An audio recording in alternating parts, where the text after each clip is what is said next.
Hi guys, good morning. My name is Ayo Bankole Akintujoye, and I'm very excited to be here on another episode of the Diaries podcast, TFD.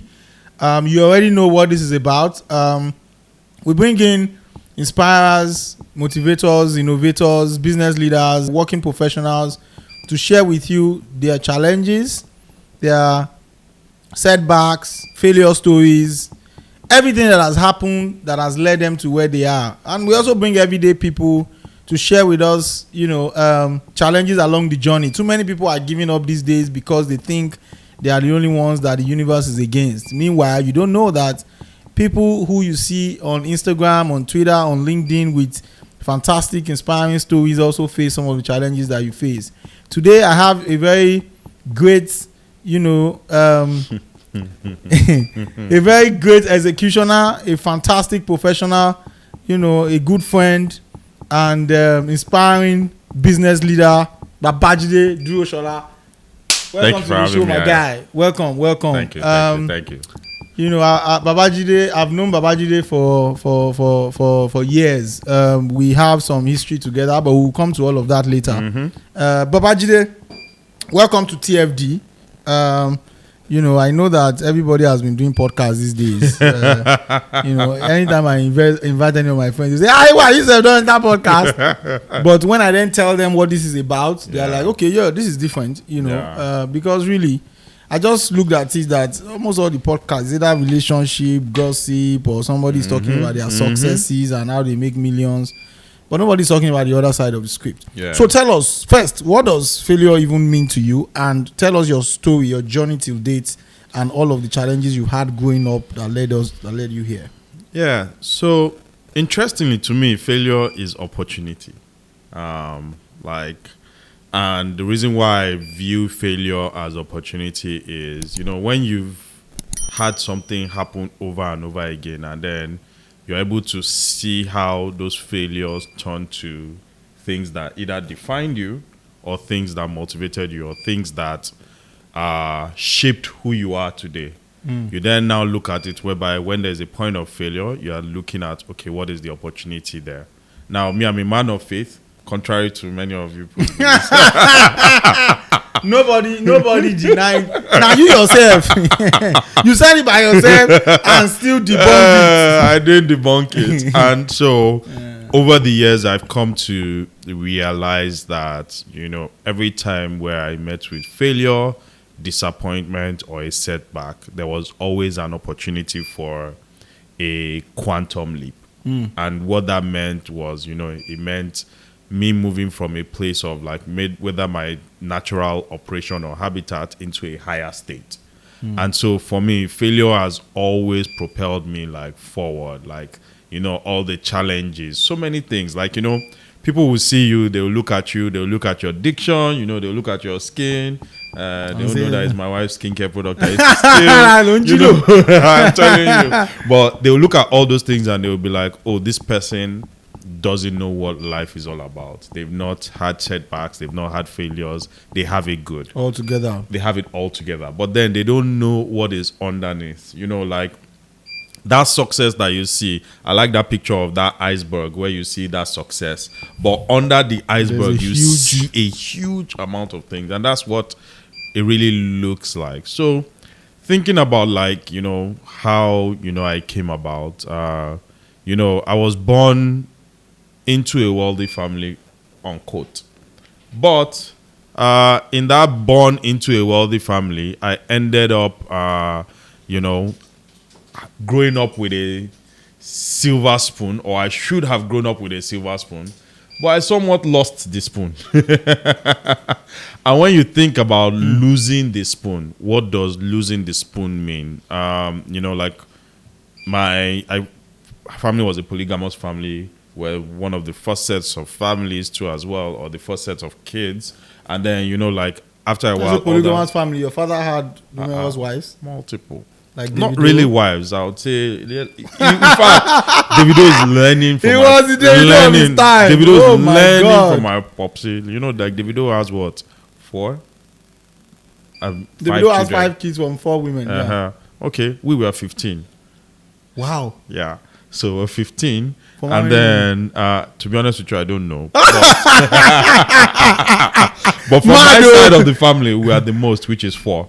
Then Wow. you have 2, 2, 2. Okay. Then 1, 1, 1, 1, 1, 1. Your mother So think was a about it. very bad goalkeeper. She was the one that, yeah, And your she father was was the a one good that, striker, she was the one that so- sat down there. Oh my God.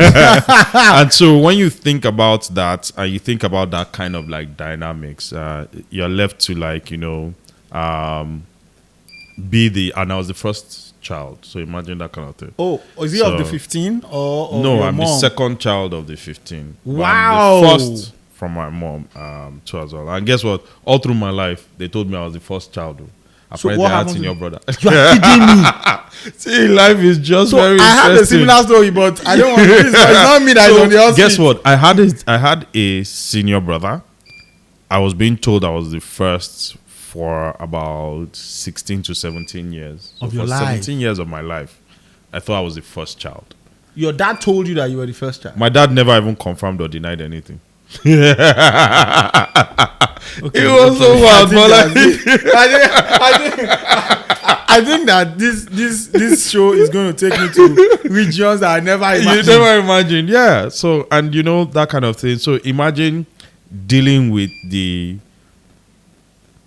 finding out that you are not the first, and that entire thing that your identity was built around as the first child, and then you find out that you are not the first child, you are the second child too as well. And so, anyways, long story short, first child of a single mother meant I needed to grow up really So early. your dad died early, or he He never? didn't die early. Like I was already working in Phillips Consulting when my dad died now. Oh, so when he's a single, he didn't marry your mom. He did. But then So what do you mean?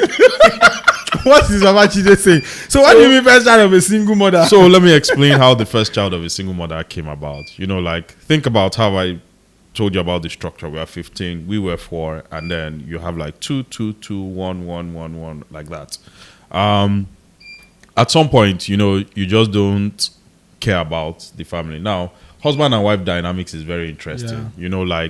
When they have their spats, it just flows through to the children. So Yeah. between two of them, they decided that they were going to go their separate ways, which they never really did. They were always somehow. They were still just somehow still, hovering but around where each you other. expect like the responsibility of what a dad would do, pay school fees, all those things. In fact, one of the most important stories and why till today I am very passionate about like school fees. I've been in the principal's office way too many times begging for school fees. Where you actually like beg that say, let him attend class or we'll pay school fees. In fact, in my university days, people in my university actually thought that, it was because I was working for my mom. That's the reason why I couldn't, attend school when school was in session. But it was But because you of went school to a fees. private school. Now. I know. We went to go and beg for school fees. Like my mom was like, she was going to give everything for us to go to a private school, which I Wow. really appreciate at that point in time. But I used to go to school sometimes 2-3 weeks to. So it was exam. your tertiary institution fees was run by your mom, Yeah, it was run. My entire school fees was run by my mom. and your dad was alive. My dad was alive, and my dad was well to do at that point in time. Wow. Too as well. So that's why I said, I had a silver spoon, and then that spoon was forcefully. It was broken and It true. wasn't even broken. It was flushed. forcefully collected, and I was. And if you mismanaged. break them, you still manage. You still manage. Maybe you use some of the other end of it too as well, and that's the reason why I'm very passionate about school fees and giving, especially around like school fees and things that drive productivity. Because if I didn't get that education, I wouldn't be where I am today. And so, for me, I don't feel that there's any child should go through that situation whereby they are begging for school fees. And imagine I came out with good grades, so it meant I had to put in extra effort to be able to catch up on like some of the things that were taught in school for me to be able to actually like write the exam and pass the exam too as well. So yeah, that was my first experience with like hardship or Yeah, setbacks. that must have been. So, after school, your professional journey. Talk us through your professional journey and Yeah. how you got here. You know, I remember when you first became the country manager in Safe Border, and you shared a very, very interesting story that went viral about your career. Mm-hmm. You know, talk us through that. How did you get here? Yeah. So how Because did it I looks get? like a very interesting, easy, jolly, smooth ride. But I know you had some terrible times in the bank and all of that. Yeah. It was. In fact, it was a. I would categorize it as a beautiful ride, and the reason why I would categorize it as a beautiful ride is because everything that happened got me to the point where I am today. You know, like you see some of those setbacks. You know, I worked in the bank, and many of you know the bank that I worked in. I hated my experience working in that bank, but I'm glad. Unfortunately, we cannot mention that. It would have been so nice to call them out. No, I hated my experience working in the bank, but I'm glad I did work in the bank, and I'm glad for the people I met in the bank too as well. I'm glad for the friendships, you know, the relationships that I cultivated, and I'm glad for some of the, even in that toxic nature of the bank, the way it taught me about performance management, the way it taught me about being a proper executionist, being a you know when they say people were grinded through fire, as in get it done. Yeah, that get it done mindset. That you can't have excuses mindset, and that really came from the bank too as well. So I'm grateful for working and being part of that thing, and I'm also grateful because it was in the bank I realized that you can be a star performer today, and tomorrow you can be a terrible performer. And nothing in your work output changed. It was someone's perception about you that just changed.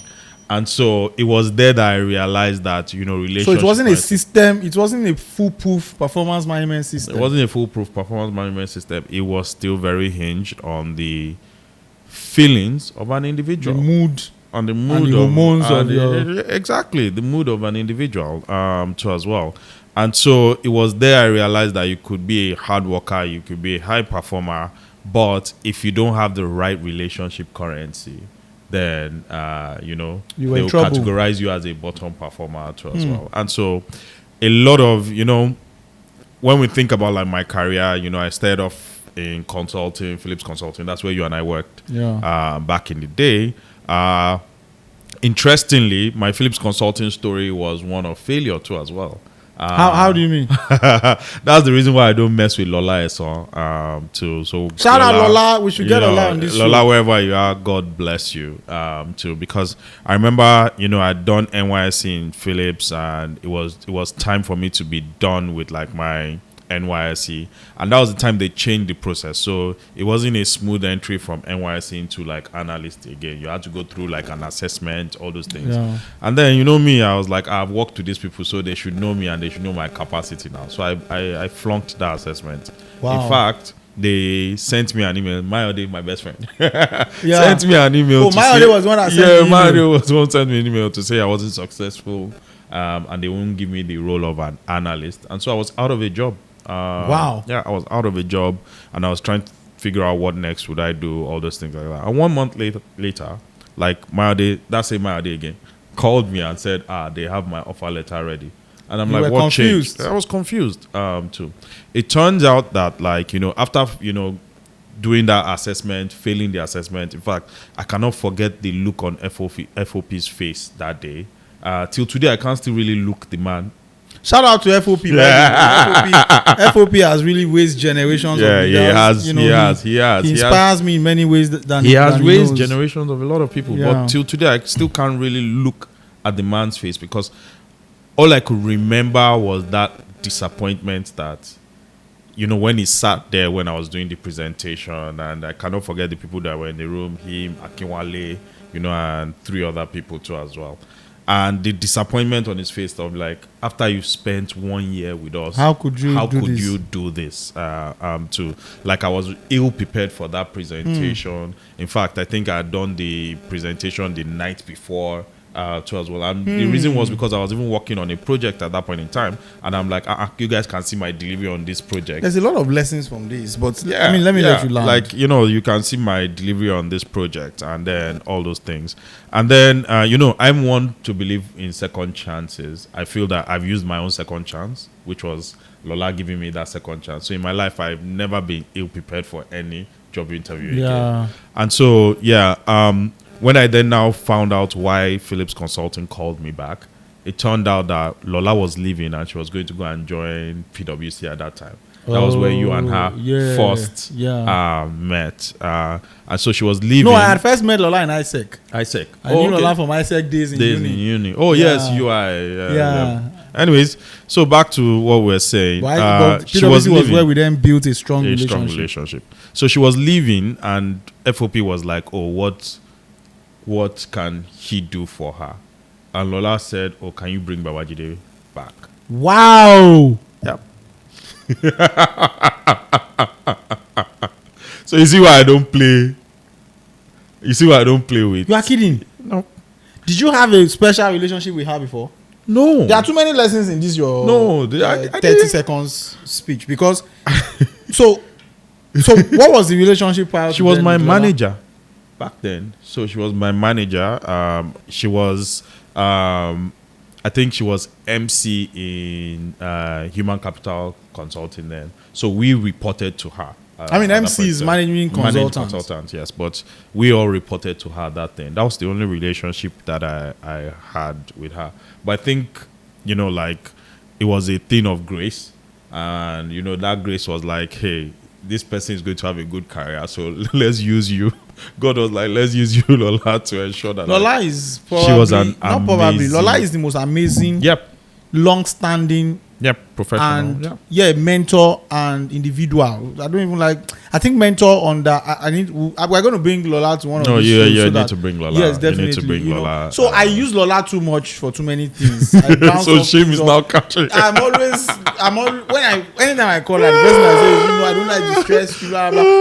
Because it's always as if, this bank, this relationship, don't withdraw from it. No, she's but I need to bring that here. She's an amazing individual, and I'm very thankful for meeting people like that.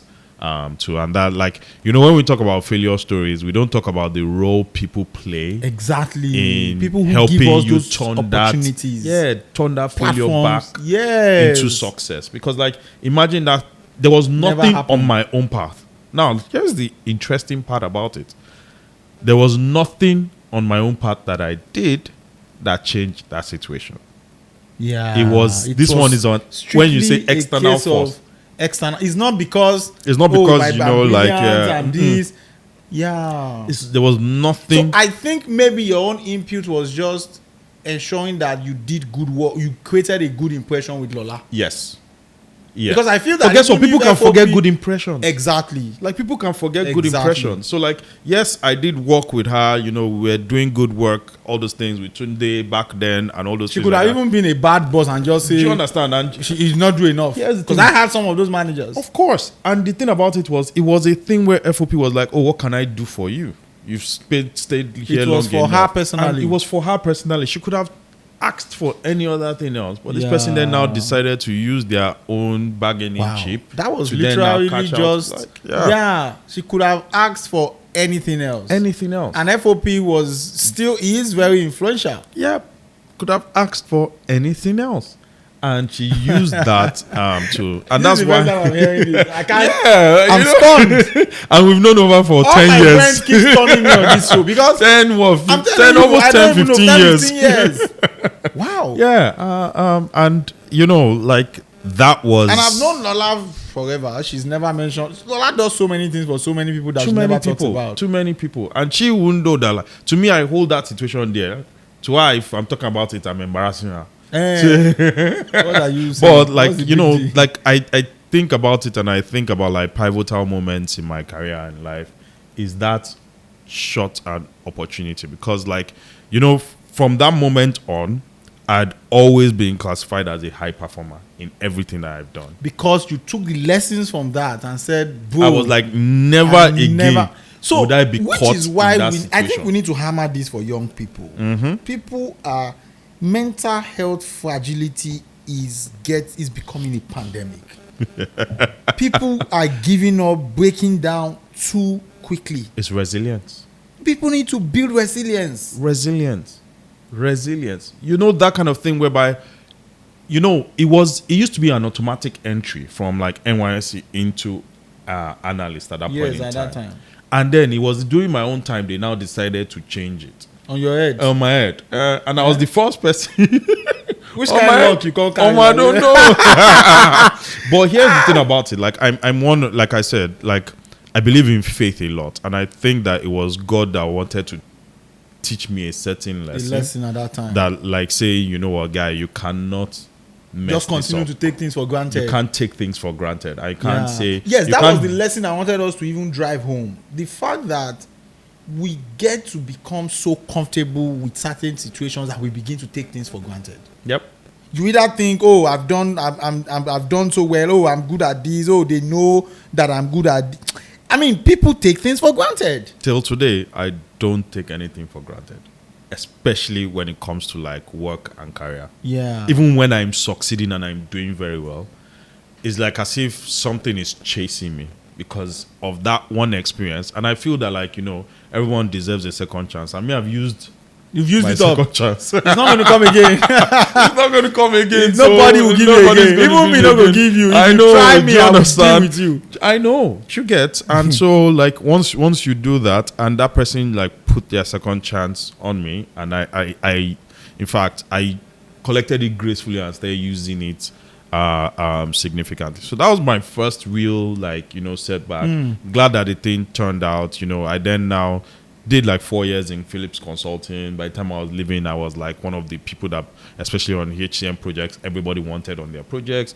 I left to Access Bank, took that same chip. And every time you meet setback, it's a lesson. I remember I told you that like failures, setbacks, they are always a lesson. So it's up to you as an individual to it's like holding on to a fragile glass. Yeah. So do you want it to cut you off? Exactly. Or you want to hold it tenderly and leave it and learn and replenish it with water or wine. Yeah. And did Access great bank, and I learned that like, you can be a high performance driven, but if you don't build the right relationship currencies, it really doesn't translate to anything. Because here's the thing about it, senior people don't really see your work if you are not able to advocate and talk about it. I wrote about that a few days ago on Twitter, because people assume that doing the work is enough. It's never enough. You need to be able to advocate. It's the base. It's the base, but it's the base for whether you are either like, a performer or a fraud. Exactly. So now doing the work allows you to be a performer. So if you advocate without the work, you're a fraud. Yeah. And so left the bank, went into Andela too as well. Andela was more where I learned, like every one of my job, I've learned a new lesson or story. There's been a career setback. There's been something that happened that I learned it. Like now you are asking, what am I learning? I'm learning humility in my current job right now to say, when you are shining and you are everything, stay humble. Like be humble. Don't brag. Don't be proud. Don't say, oh, everything. Learn to give other people the success, lift other people up too as well. So in Andela, helped Andela set up what was their community management practice at that point in time, helped them set up Rwanda we're doing a lot of things. And this was like on the real high. And then it turned out like the first time my manager got promoted, he was a director, became a VP. And then I said, hey, how can you support me to be a director? And this was someone who we'd had like a conversation, and his manager at the time had reached out to us to say they were thinking of promoting this guy and they're not sure about his people's skills. And we had backed him and said, oh, he's a fantastic boss, everything like that, with the thinking that like when they promote him to VP, he was going to support us to become directors.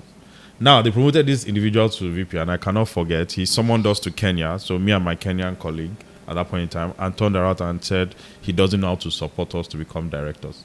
In the corporate world, you will see a lot of things. Mafians.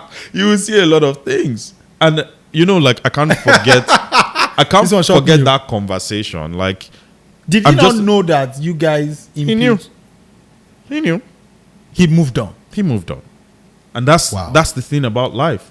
people would move on. They would use you and they would move on. And you must never be entitled. You can't must be always entitled. create You can't be your own bitter. systems. You can't be angry. You can be angry, but you cannot be bitter. You can't be bitter. Yeah, you can be angry because anger is temporary. Yeah, it's bitterness temporary. will take you longer. It will take you longer.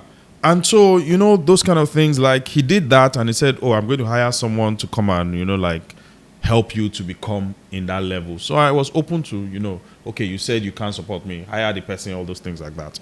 Now, I hired someone, me and the person who they hired, we had a great working relationship, everything like that. And then it became promotion again.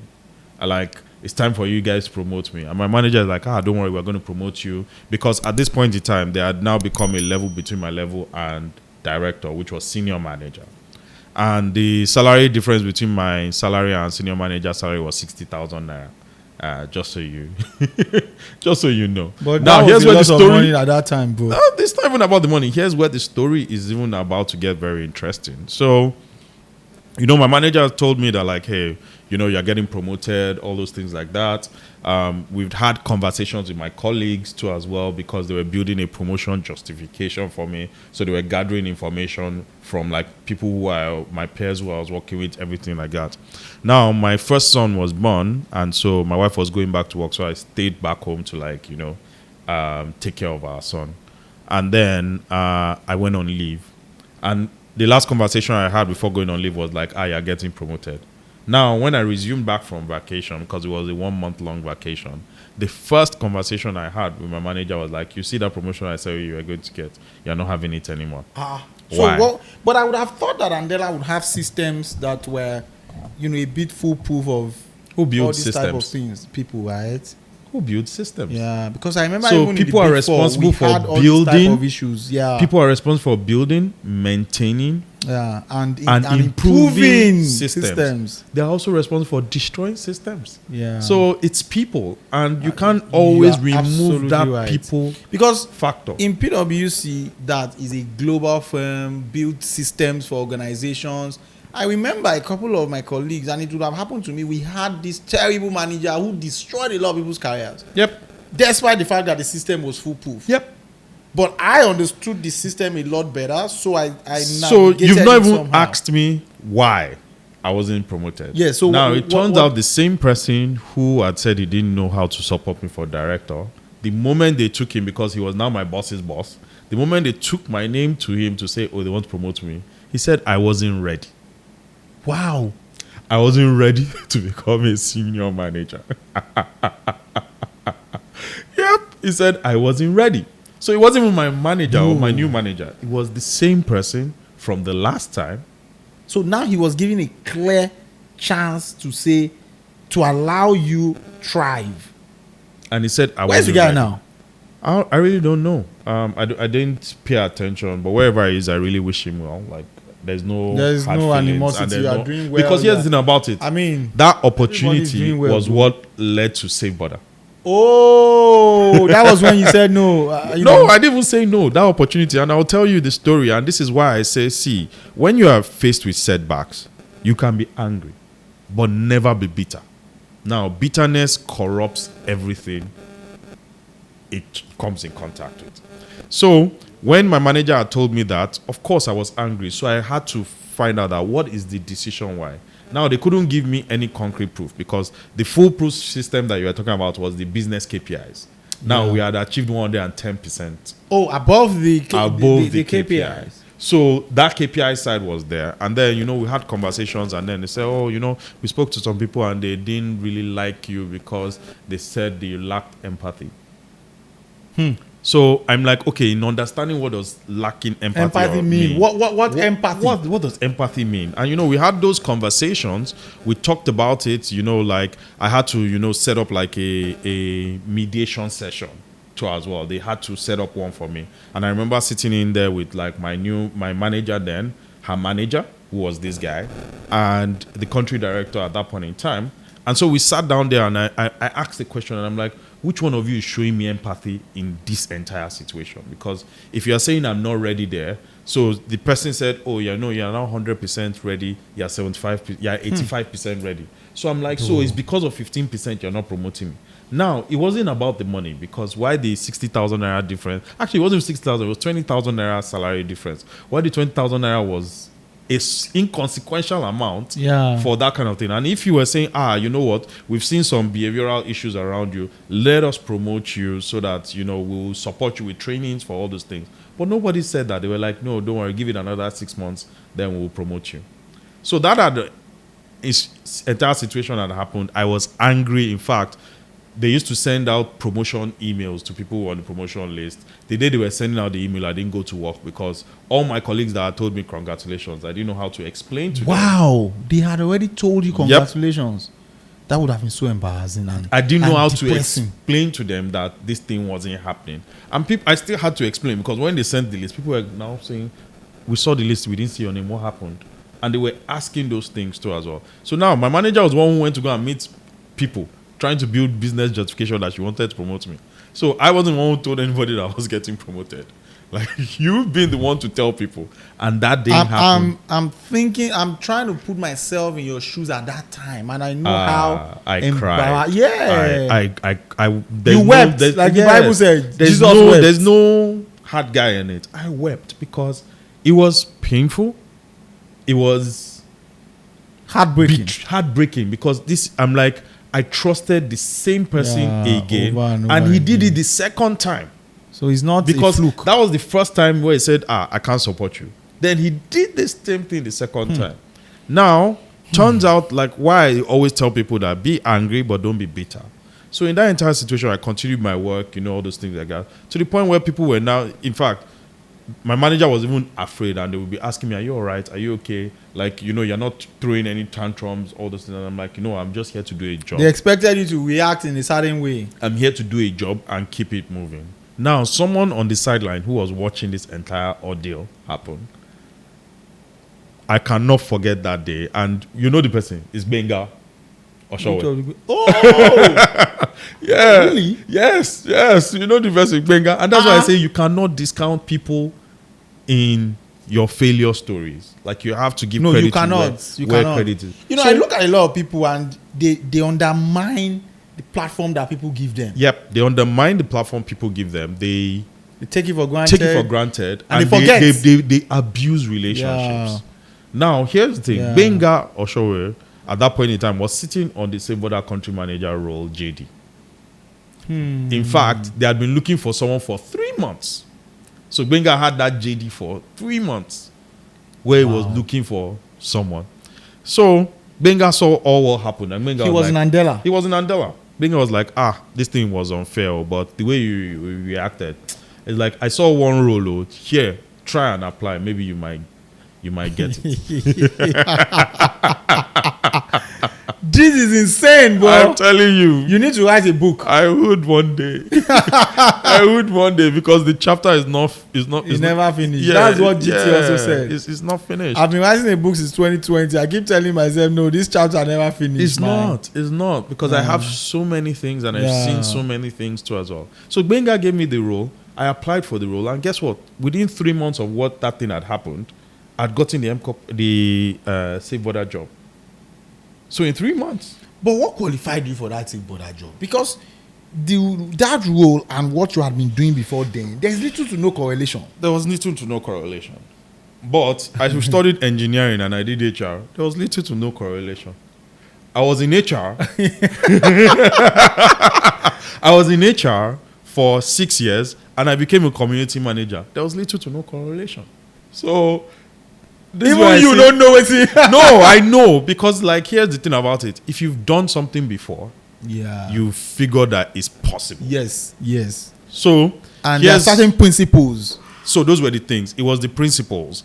And this is why when I'm teaching people now, I don't focus on the technical skills, because you can learn those things too as well. Like, prior to country manager roles, I didn't know how to read a financial statement. Now I can read a financial statement, and I can tell you the levers in a financial statement that you can optimize and pull to make a business profitable. Now that skill you can teach. But what you can't teach is the attitude to be able to do that. Yes. So the discipline, the attitude. And so what you focus on demonstrating that attitude to people. Because here's the thing about it. They'll be like, the guy might not be experienced. Though. In fact, I saw someone goofed. I saw the evaluations for my interviews. The first assessment I had was, he's the least qualified guy. That was the first assessment that was there. It's like, very little exposure and experience in technology too as well. But he sounds like an interesting guy.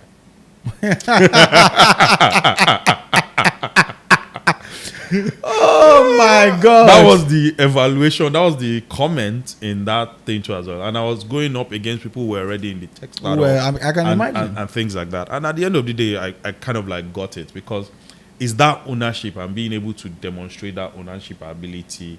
And that's what a leader role requires. Yeah. Any type of leadership. It's ownership and that ability to say, once the ball stops on my table, it is my responsibility and I'm accountable. Yes. Now, when I give it to you as Ayo, and it becomes your responsibility and you are accountable for it, then it might not necessarily be mine. But the moment is on my own side. It is mine. Once you pass it's like soccer. Yeah. You pass the ball. The ball is in your leg. It's in my leg. So it's in my. It doesn't matter if you are the captain or not. Yeah, it doesn't matter if you're the captain or not. It's in your court now. And it doesn't matter if you're a substitute that they brought from the bench. It's in your court. And so, yeah, And Save Border changed your story. No, it changed my trajectory. Yeah. Like, it changed my trajectory. It put me, like, I was getting on the map a little bit with Andela, with software developers and all those community developers. So I started becoming a lot more popular. But with Save Border, it put me in the limelight, because that was when the motorcycle wars were very, very intense. That was when the likes of go-karters, the Opes, and the Max were all fighting for control. And then you have a new entrant from East Africa with this guy who has no management experience and nothing. And then all of a sudden is there, like, you had articles on, like, asking, is this person, are they going to be successful? Then doing that decision of going to Ibadan. Remember you coming to Ibadan, to our office at that point in time? And I'm like, what the hell is going on here? Yeah, like doing it and just being able to, like, raw execution in, like, ensuring that those goals are met, ensuring that, the business is growing, ensuring that we are getting to the point where everyone is excited about Save Border, and we are building in public, building open, announcing our wins, celebrating our successes, celebrating our milestones too as well. And it got, like, a lot of free publicity and a lot of free press, which helped me, because, like, I was putting myself in front of the brand. So if we had failed, my picture would have been the face of the failure of the failure too as well at that point in time. In fact, when I was leaving Save Border and I was going to join Copa, people thought I had sold the company, and they were telling me congrats. They thought it was your company. Yeah, they thought it was my company. They're like, this person has collected exit money. Oh, God. And I had to tell people that, no, I'm an employee. And I'm an employee. And interestingly, at that point in time, that's when I knew that, okay, you know what? Whatever seeming like a reputation that was building was being built. Was when I said I was leaving, I wrote this very nice Medium post that I was leaving. I had 6 people come in and said they were willing to drop between, the lowest amount was $20,000, the highest amount was $100,000 checks for whatever I was building. They just assumed you were going to build something. They assumed I was going to build something. And everybody wants to build something. No, I don't want to build. I know you don't want to build. That's where I'm going. That except you. I don't want to. You are the only one I know that say that being a founder is a thankless job. Yeah, it's a thankless job. Like, you lose a lot of yourself, and I really like myself. It's incredible, to be honest with you. So let's talk about personal life. Mm-hmm. I don't want this to just be about career, so that we can wrap up very quickly. Now, let's talk about first, what has been the biggest personal setback you've ever had on the personal angle?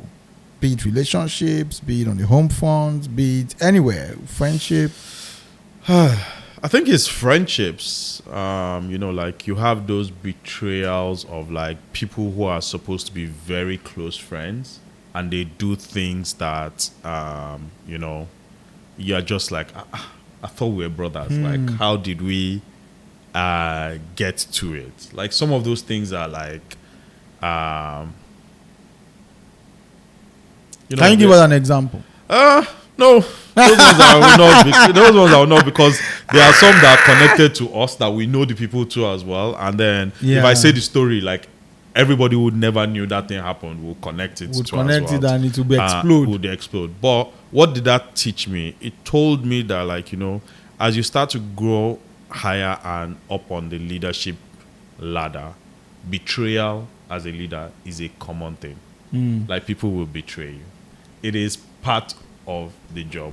And you see, you talk about these things about mental health, and you say, oh, someone who is my friend who is not supposed to do XYZ, he did this thing, and you break up and you like, go into one black zone and you are like, I don't want to talk to anybody, and everything just ends.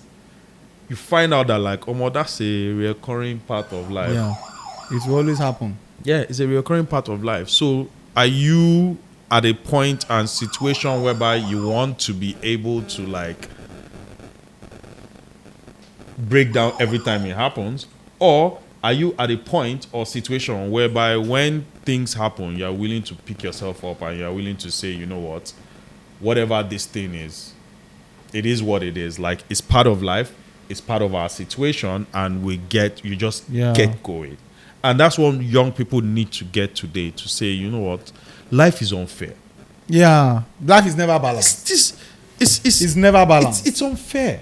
It's never balanced. Nothing is ever fair. Yeah, nothing is ever fair. Because you're a good person. I see this thing a lot, and people, I'm a good person because I want to be a good person. It's not because of what people will give me. It doesn't mean people will be good to me. Yeah, it doesn't mean that people will be good to me. It's because I want to be a good person. So you make that personal conviction. It's not about what people are going to do to you. And it's not about, I used to tell people, I say, if you take advantage of me, it's your loss. That's right. It's your loss. That's it's not. I'm not right. the foolish person. You took advantage of me, no problem. Your loss, because I will still be good to the next guy, and I will still, because that is my natural disposition. Yeah, fully. Yeah. So, let's hear what you do. So, who is Babajide? I mean, who is Babajide Duroshola? Who is Babajide Duroshola? So I would say, first of all, I'm a husband, because like you've met my wife. In fact, I should bring your wife here to come and cast you. In fact, she has so many stories. I'm sure she will come and do your podcast here too. To come and cast you. And then when you get home, tell her that Ayo said, that I want to invite her to come and cast you, so that she can feel some parts of the other. Yes, all the lies that you have told us. Setback and all those things.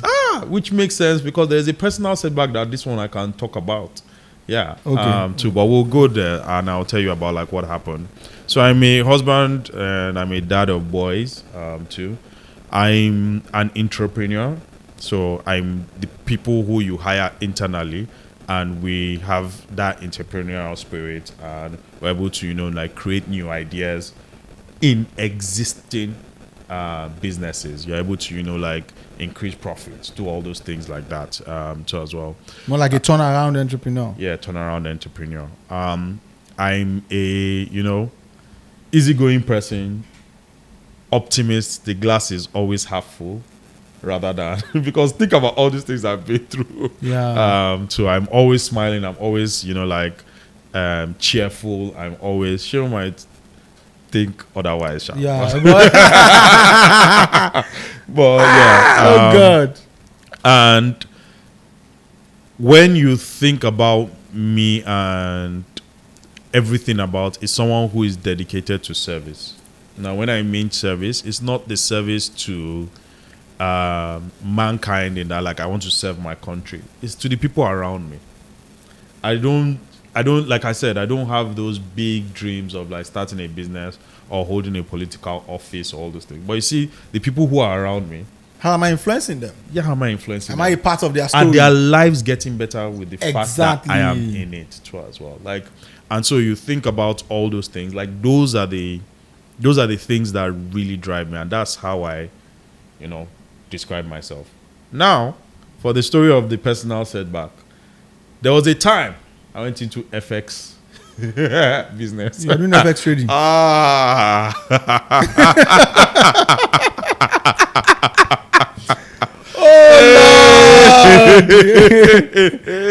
Owojono.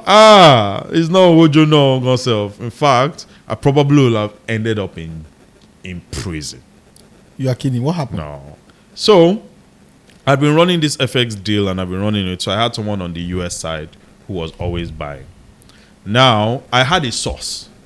But my source, because they were legit individuals, the FX wasn't coming as much as, the request from who was buying needed. Mm-hmm. And so I can remember the person who was buying. They had a business in like China. So the supply wasn't as fast as the demand. The supply wasn't as fast as the demand. So I went to source a new demand. Turns out the new demand were Yahoo boys. Or a new supply. A new supply, actually, Yeah. not demand. So it turns out the new supply, they were Yahoo boys. Wow. Now, But you didn't know. I didn't know because I didn't know. So it was the person in Nigeria here that I knew. And so, we had this thing. It was $16,000. Imagine $16,000. Only. $16,000. Imagine going to prison for $16,000. $16,000. $16,000. $16,000. $16,000 monthly salary. What year was this? This was 2017, 2018. I can't remember the year. That's a long time ago. Too as well. So, one long story short, fraud had happened too as well. Now, I was the only person that they knew. And I was the one who had a job at that point in time. And Nigerian police, you trust Nigerian police now. It's the person who has the job that they think they can hold that. Yeah. So I was the one, somehow they just turned. So I was the middleman who introduced both parties. And then I was the one that was in Nigeria. So they used PSFU. They were chasing me, carrying me. It turns out what had happened was the guys in Nigeria had paid a fraudulent amount of money into the US guy's account.